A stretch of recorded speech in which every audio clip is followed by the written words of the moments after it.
Eu fiz parte dessa história. Você fez? O movimento das diretas já, no ano de 1984, que agora completa 40 anos. Foi um movimento político de brasileiros e brasileiras que queriam eleições diretas para presidente da República.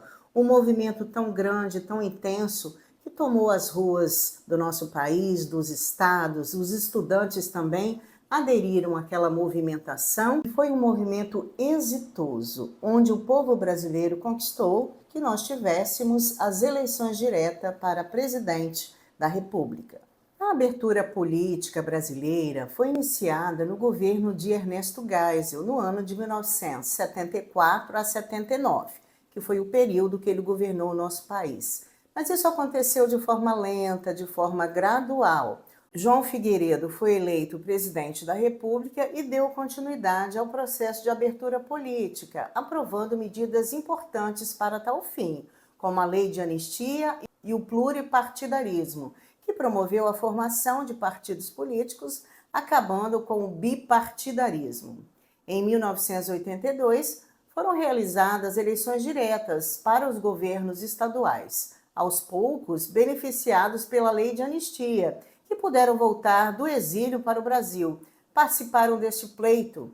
Um deles foi o antigo governador Leonel Brizola, que foi eleito também governador pelo Rio de Janeiro pelo PDT. O PMDB, oriundo do MDB, partido de oposição à ditadura, foi o maior vencedor daquelas eleições. Todos nós lembramos, do exílio do antigo governador Leonel Brizola, que com essa lei de anistia pôde se candidatar e foi eleito no estado do Rio de Janeiro. Os governadores eleitos em 1982 eram integrantes do partido, como Tancredo Neves, eleito governador de Minas Gerais, Franco Montoro, eleito em São Paulo, Iris Rezende, eleito governador de Goiás. Ao mesmo tempo que a abertura política avançava, a linha dura militar insistia em suas ações violentas e fazia atos terroristas, como aconteceu no atentado à bomba no Rio Centro, em 1981.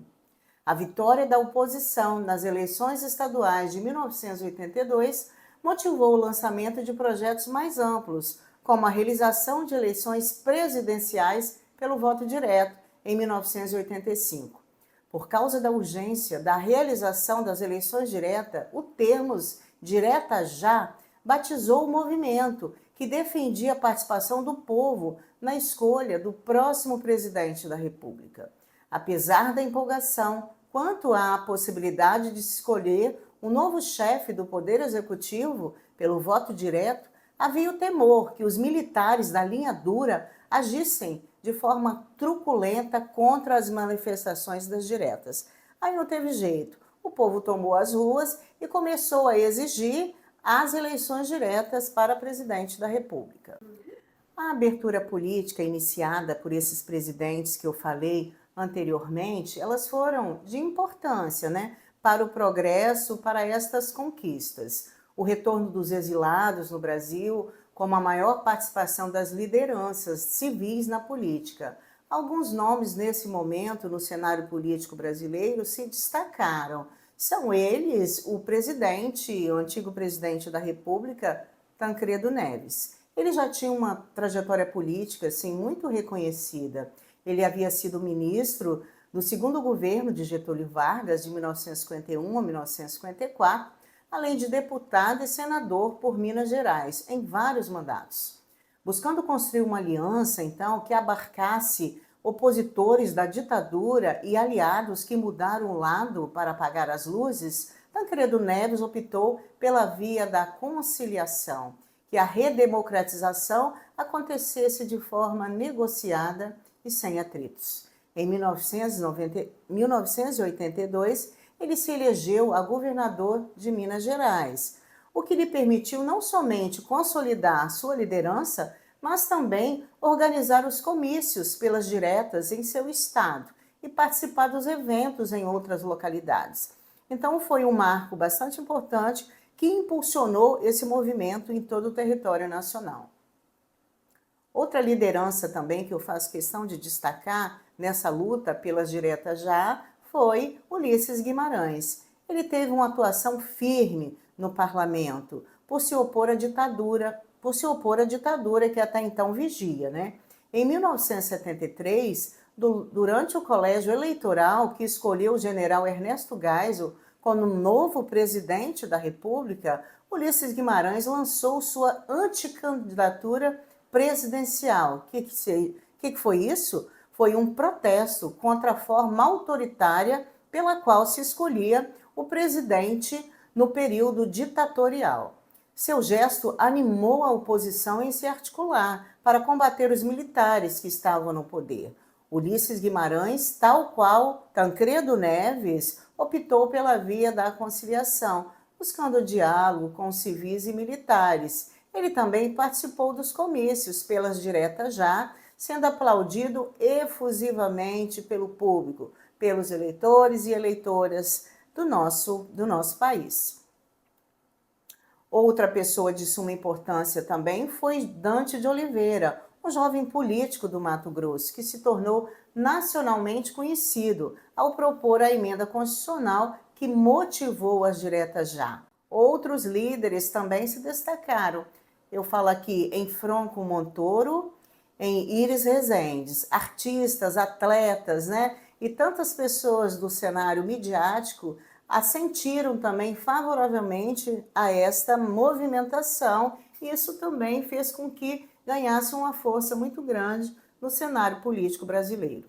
Os comícios das diretas já começavam assim de forma pequena, de forma esvaziada, mas aos poucos foi tomando assim uma dimensão muito grande e uma adesão popular maciça. Esta adesão popular pela aprovação da emenda Dante de Oliveira, o número de participantes cresceu a cada comício. Em alguns lugares, o som, gente, era sabotado. As informações desencontradas foram levadas aos meios de comunicação.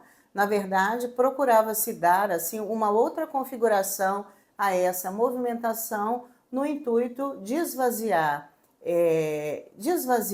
essa campanha toda articulada pelo povo brasileiro e também apoiada por esses líderes políticos de então. Um fato assim dessa natureza, assim de sabotagem, né?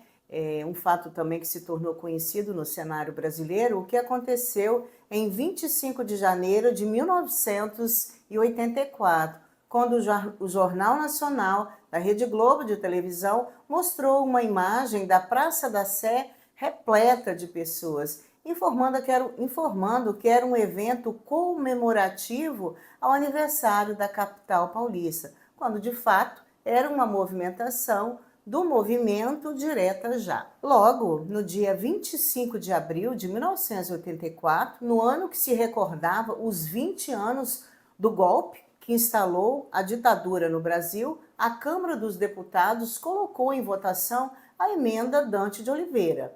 As televisões transmitiram a votação ao vivo. Foi um marco histórico, o povo brasileiro todo na frente das televisões, o povo brasileiro na rua, exigindo que os representantes do Congresso Nacional aderissem e votassem favoravelmente àquela emenda. O resultado não foi o esperado. Por ser uma emenda, era preciso uma quantidade grande de votos, ou seja, 320 votos para ser encaminhada ao Senado Federal. A emenda teve 298 votos a favor, 65 contras e 103 ausentes no plenário daquela época. Quando o resultado foi divulgado, aqueles que acompanharam a votação se decepcionaram com a derrota. A sucessão de João Figueiredo seria realizada pelo Colégio Eleitoral. Com a derrota da emenda Dante de Oliveira no plenário da Câmara dos Deputados, as eleições presidenciais de 1985 foram realizadas de forma indireta pelo Colégio Eleitoral. Tancredo Neves foi candidato pela oposição, enquanto Paulo Maluf representou o governo. Tancredo Neves foi eleito por 480 votos contra 180 votos do Paulo Maluf. Sendo assim, Tancredo Neves foi eleito o primeiro civil a ser presidente da República depois do golpe militar. Logo, a eleição indireta de Tancredo Neves em 1985 marcou o fim da ditadura militar iniciada no ano de 1964. Né? Tancredo Neves não chega a assumir o cargo, morrendo antes da posse por um problema de saúde sério que ele teve. Em seu lugar, ingressou como presidente da República o seu vice-presidente, que foi o governador José Sarney.